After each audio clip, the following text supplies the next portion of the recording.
আলহামদুলিল্লাহ, এই যে ইউসুফ আসছে, ইউসুফের সাথে ওর বাবা আছে, আব্দুল নূর ভাই আছে, তারপরে এখানে ওই যে জাউদানো কই জাউদান ওই যে ওর আম্মুর সাথে বসে আছে। হ্যাঁ, ওর 3 দিন আগে খতম হয়েছিল, আর ইউসুফ মাত্র হলো, তাই না? হ্যাঁ, আব্দুল জলিল ভাই, আপনি তো ওই যে ইউসুফকে দেখলেন, আপনার ছেলেও দেখলেন। ভাই উত্তরা থেকে আসছেন, ভাইয়ের একটু যদি পরিচয় দেই। ভাই পুলিশে আছেন, ভাই বলেন। আচ্ছা আচ্ছা আচ্ছা আচ্ছা আসলে এত দূর থেকে আসার অর্থ একটাই, ভালো সেবা পাওয়া।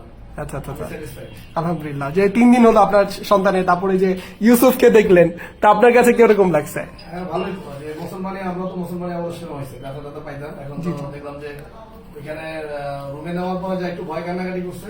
জি জি, এরপরে তো আলহামদুলিল্লাহ এখন আচ্ছা আচ্ছা, ডিভাইসটা ঘুরতে আসছি। জি আলহামদুলিল্লাহ। আর আব্দুল নূর ভাই, আপনার তো ওই যে আপনি ছিলেন ভিতরে, যে ইউসুফ, ওনারা মানে ওই কি বলে যে যাদের একটু কান্না করছিল, কিন্তু সেখানে ও একবারে হেঁটে চলে আসছে, ভাইরাও আপুরাও কিন্তু অবাক হয়েছে।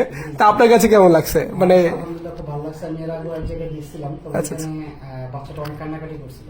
আচ্ছা আচ্ছা, আর এখানে আলহামদুলিল্লাহ প্রথম যা সুইটা দেওয়ার সময় মনে হয় একটু আতঙ্কিত যে, তারপর আলহামদুলিল্লাহ কোনো সমস্যা হয়নি। আচ্ছা আচ্ছা, ঠিক এরকম ভাবেই আলহামদুলিল্লাহ আজকে আমাদের অনেকগুলো খতনা হলো। এরকম ভাবে প্রতিনিয়ত আমাদের সেন্টারে খতনা হচ্ছে, এবং আপনার সন্তানের সব থেকে, ওয়ার্ল্ডের সব থেকে নিরাপদ খতনা জোর চলে আসতে পারেন আমাদের সাকিনা হেলথ সেন্টারে।